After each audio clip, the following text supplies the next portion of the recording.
Olá, eu sou Paula Azar, eu e Marina Oliveto vamos fazer uma entrevista com o embaixador Roberto Abdala aqui no Consulado Geral do Brasil em Frankfurt, na Alemanha, e você vai saber quais são as relações do Brasil e Alemanha após as eleições e guerra. Vai ter guerra? O que vai acontecer? Daqui a pouco na De Olho no Mundo.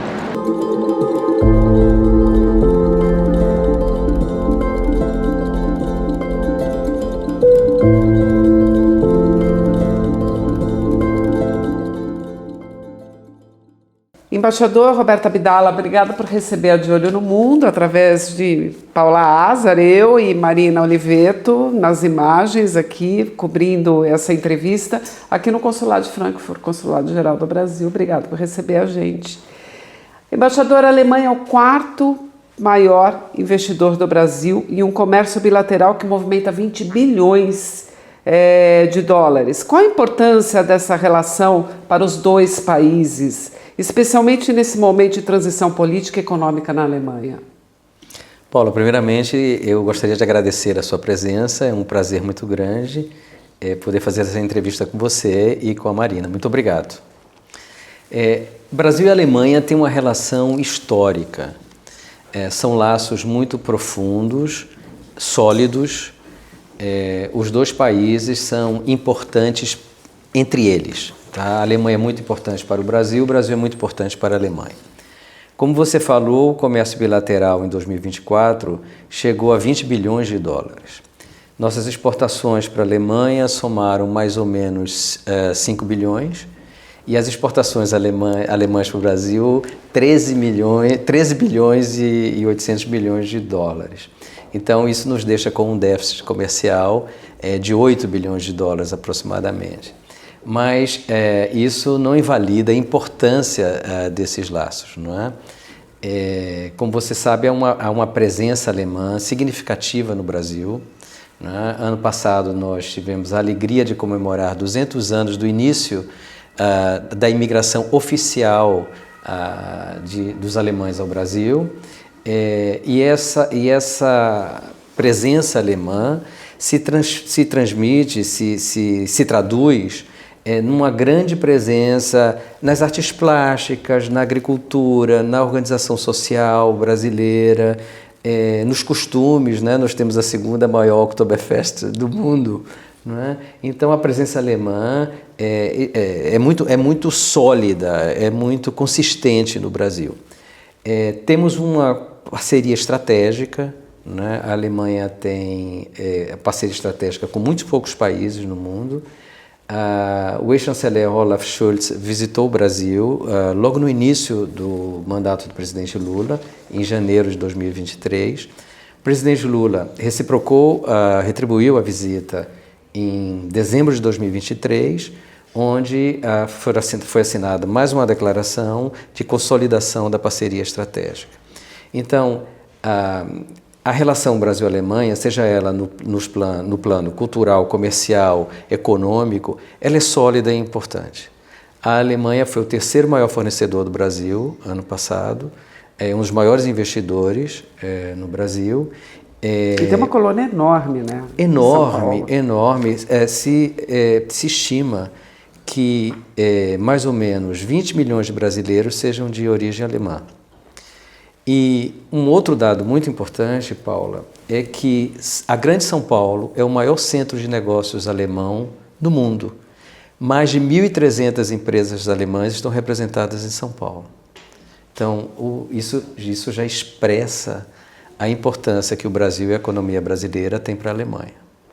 Agora, recentemente, o vice-presidente Geraldo Alckmin, ele reforçou o compromisso de avançar com um acordo de não bitributação, com o intuito de atrair mais investimentos para o Brasil e sem prejudicar a arrecadação. Como o senhor avalia o impacto desse acordo nas relações comerciais entre Brasil e Alemanha?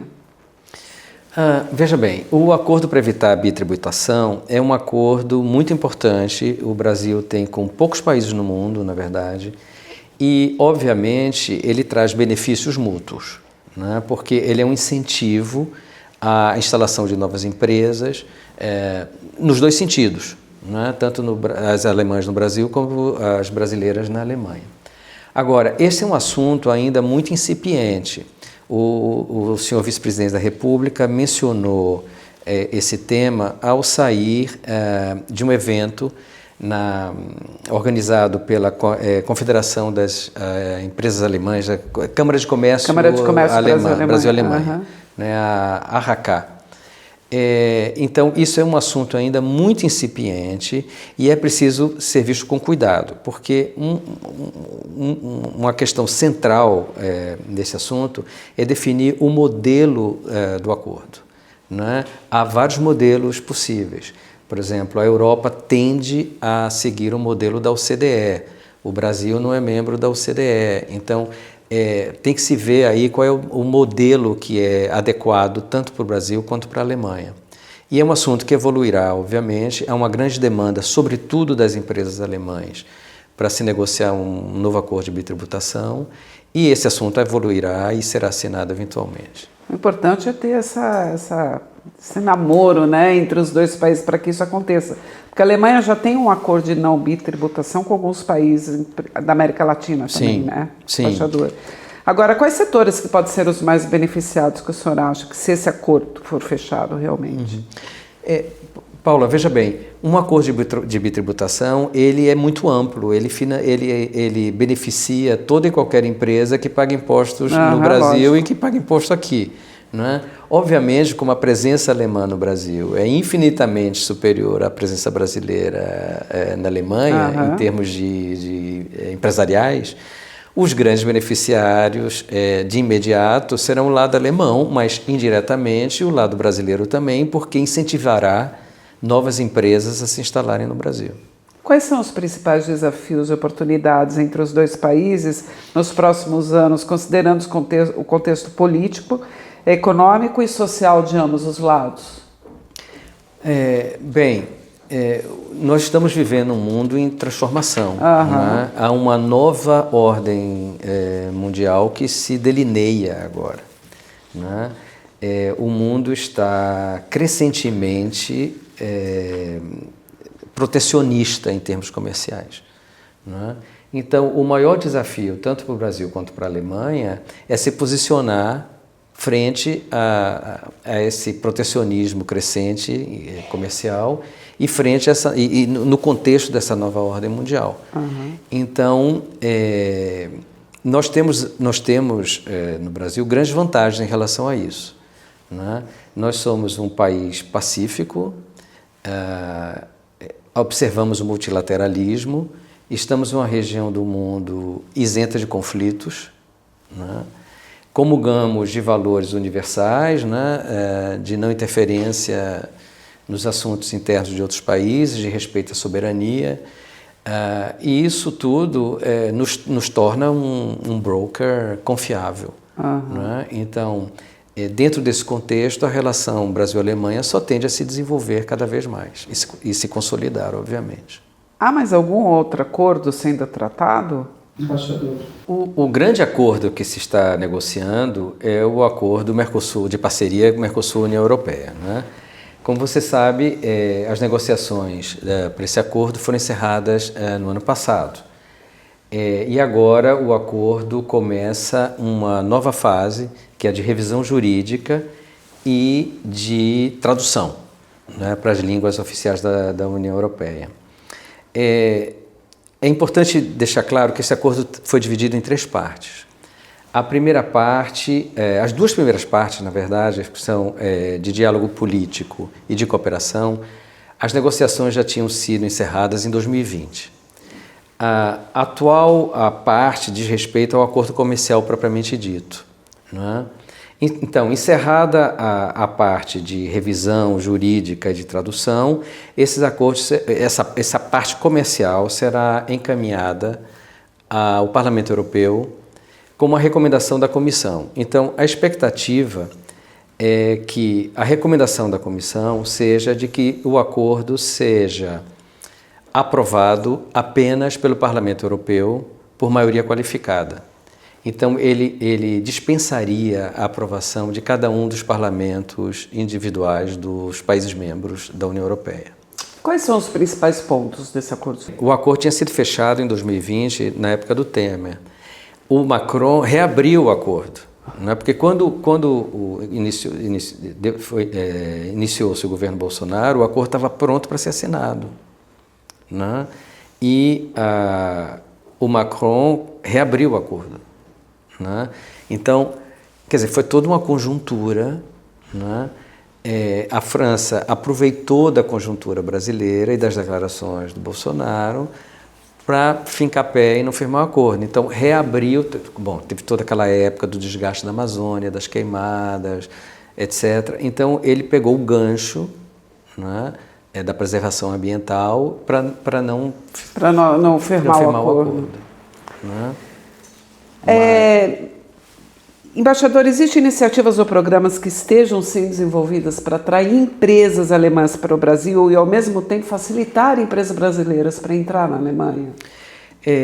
Olha, atração de investimentos alemães para o Brasil e instalação de empresas brasileiras aqui, este é um objetivo que nós perseguimos constantemente em todas as nossas embaixadas, em todos os nossos consulados gerais, através do setor de promoção comercial e de captação de investimentos. Uhum.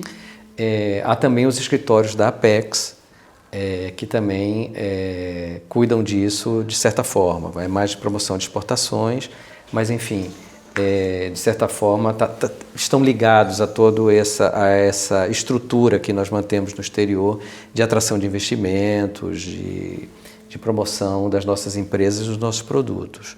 Né? Então, além dessa atividade que para nós é diária, nós fazemos isso aqui no Consulado Geral do Brasil em Frankfurt, há também, como nós estamos falando, o acordo Mercosul-União Europeia, que também facilitará e abrirá, porque reduzirá uma quantidade de burocracia para abertura de empresas e aproximará enfim, o ordenamento jurídico para que as empresas se instalem em ambos os lados com mais facilidade.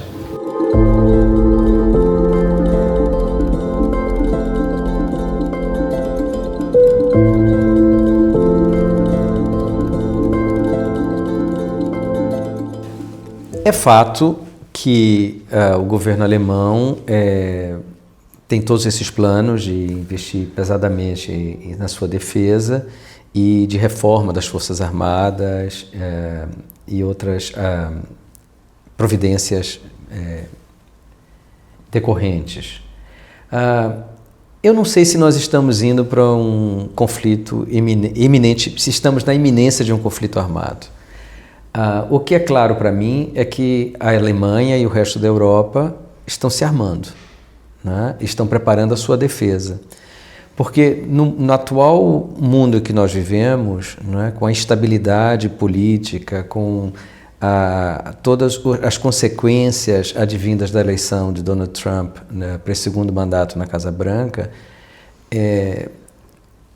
toda a defesa do mundo está um pouco ameaçada, né, porque há novos valores, há novas regras sendo instauradas, quer dizer, há uma nova ordem mundial em gestação agora. Então, a Europa tem toda a sua defesa baseada na OTAN, essa é a grande verdade. Não é? Então, o que vai acontecer com a OTAN? Não é? Se os Estados Unidos se retirarem da OTAN, fica tudo muito complicado. E não é só Donald Trump, quer dizer, a Europa é um continente que vive uma guerra hoje em dia, a guerra da Ucrânia, que se prolonga por 3 anos já. Não é? Então, eu não sei se estamos na iminência de um conflito, mas eu diria que vivemos certamente momentos muito incertos no continente europeu. Há uma preocupação com a defesa, há uma preocupação com a crise econômica, com as novas regras que estão sendo ditadas, não estão sendo estabelecidas, né, no mundo em relação ao comércio, a negociações, a poder. E acho que a Alemanha caminha nessa direção, na direção de se proteger e de estar preparada para qualquer eventualidade.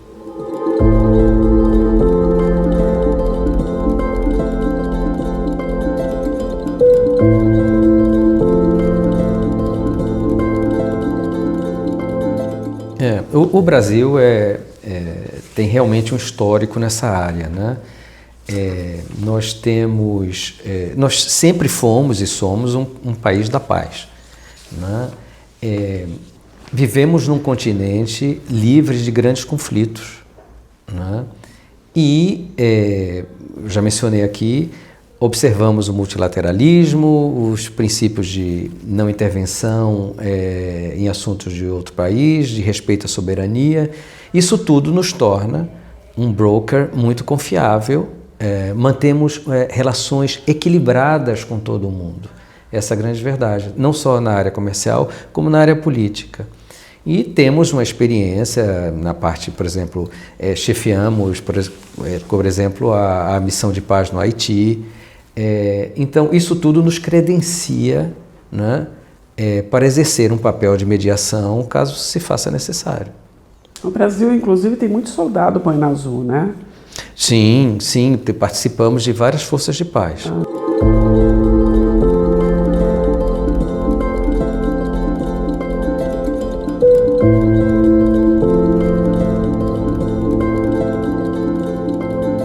Paula, é difícil prever, né?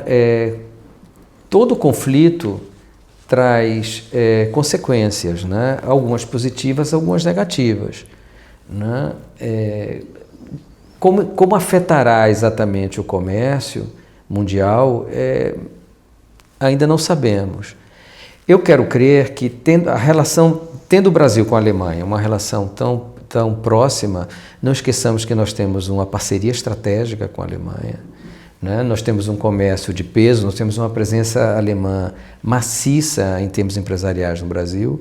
Eu quero crer que esse comércio se beneficiará em tudo que seja possível, né? Mas também será afetado pela uma nova conjuntura de um mundo em guerra.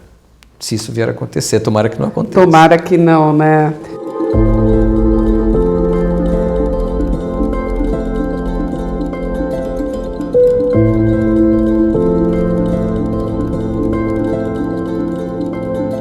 Quando há crise, afeta toda a sociedade, né? Quer dizer, afeta os alemães, afeta os brasileiros, afeta todas as comunidades que vivem aqui, né?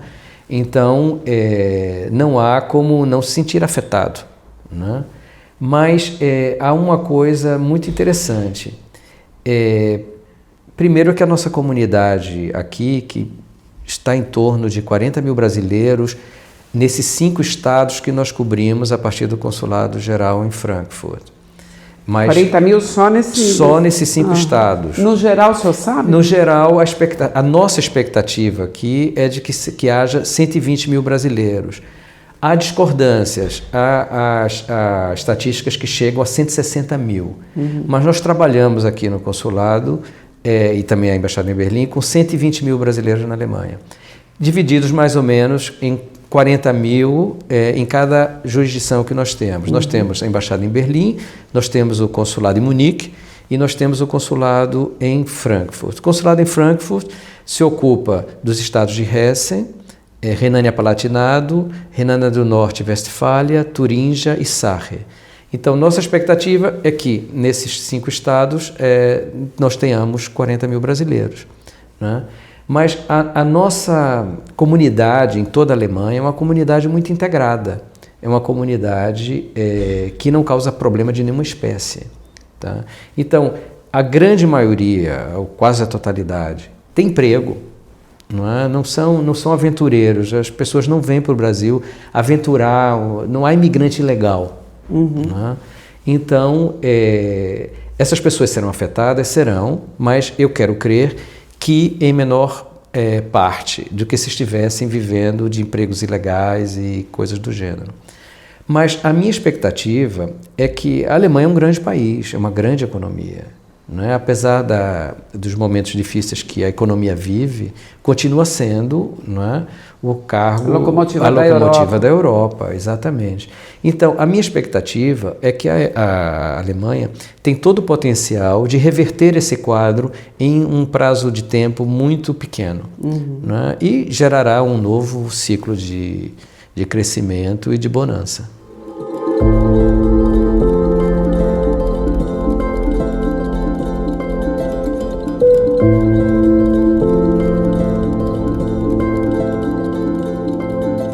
Olha, isso geralmente é coordenado por Brasília, pelo Ministério das Relações Exteriores, em coordenação com outros ministérios que sejam envolvidos nessa, coordenar, por exemplo, com a Força Aérea Brasileira, defesa, né? Etc. Então, nós vimos agora, por exemplo, no Líbano, né, que fizemos inúmeros voos de repatriação. Então, isso seria organizado, porque eu não quero usar o futuro, seria organizado em caso, na eventualidade, que eu espero que não aconteça, de uma guerra. Essa evacuação seria organizada por Brasília, em comum acordo, obviamente, com os interessados e com também o beneplácito das autoridades alemãs, porque a gente também não pode organizar isso sem o apoio logístico local. Então, logístico e diplomático envolvido, né? Sem dúvida. Embaixador? Sem dúvida.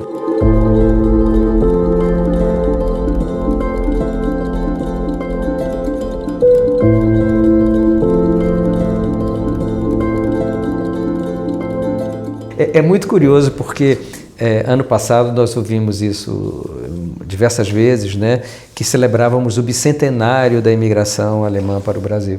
Eu faço sempre questão de dizer que o início, em 1824, foi o início oficial da imigração alemã para o Brasil, com a instalação da colônia de São Leopoldo, no Rio Grande do Sul. Que é a maior colônia hoje alemã no Brasil? Ou perde para São Paulo? Vocês têm esse eu não sei te dizer isso, eu não tenho os dados, mas eu tenho para mim que a maior concentração de alemães ainda está no sul, né? No Rio Grande do Sul, Santa Catarina e Paraná. Né? Eu acho que ainda pesando muito o Rio Grande do Sul. Né? Mas em 1824 foi quando se instalou a colônia organizada de São Leopoldo, que se chamou São Leopoldo por causa da Imperatriz Leopoldina. Né? Foi uma homenagem à então Imperatriz do Brasil. Né? Mas a presença dita alemã no Brasil data, como você menciona, desde a caravela de Cabral. É importante a gente deixar claro que alemães eram todos aqueles que falavam alemão, né? Porque não existia Alemanha como tal. Né? Então, dentre os alemães, você tinha hoje austríacos, suíços, né, bávaros. Mas eram tidos todos como alemães. Né? Então, os registros históricos apontam que já na caravela de Cabral havia o mestre Johann, que era não só um assistente, mas também era médico de Pedro Álvares Cabral, era cosmonauta e desempenhava várias funções. Né? Então, isso é importante para a gente ver que os alemães, na verdade, estão no Brasil há mais de 500 anos, não só há 200.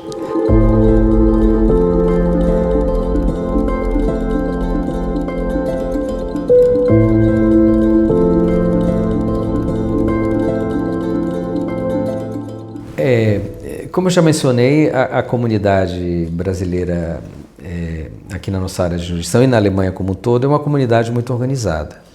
É uma comunidade que não dá problema. Não é? Eu fiquei muito feliz quando eu fui visitar os representantes da Polícia Federal aqui no aeroporto de Frankfurt, que me disseram assim, o Brasil não dá problema. Então, isso para um cônsul-geral ouvir é uma grande satisfação. Então, a nossa comunidade é muito bem organizada, muito bem integrada na sociedade. Eles procuram se integrar, procuram aprender alemão, procuram observar os valores locais. Então, o meu recado, digamos, que eu podia dizer, assim, que continuem, na medida do possível, nesse caminho, mas que não esqueçam das suas raízes brasileiras. Porque é importante a gente continuar e se sentir brasileiro, que afinal é a nossa pátria. Não é? E no que for necessário, em termos de apoio, de documentação, legalização, o Consulado Geral está sempre aberto à comunidade brasileira. Nós prestamos aqui uma quantidade enorme de serviços, né? Registro de nascimento, de óbitos de casamento, certidões de nascimento, CPFs, alistamento militar, procurações. Temos um sistema muito moderno, eficiente, trabalhamos tudo por via eletrônica, pelo e-consular, não há filas, isso é uma coisa fantástica. quando o consulente vem ao consulado, ele já tem tudo praticamente. Porque nós já trocamos informações e correspondências, que já sabe se os documentos que ele tem que trazer são aqueles mesmos, se estão corretos. Isso evita viagens inúteis, desnecessárias e perda de tempo. Então, o consulado continua aberto a todos os brasileiros, serão muito bem recebidos. E aqui também é um pouco a casa deles em Frankfurt e em toda essa região que nós representamos. Obrigada, embaixador. Eu que agradeço, Paulo. Um prazer. Obrigada.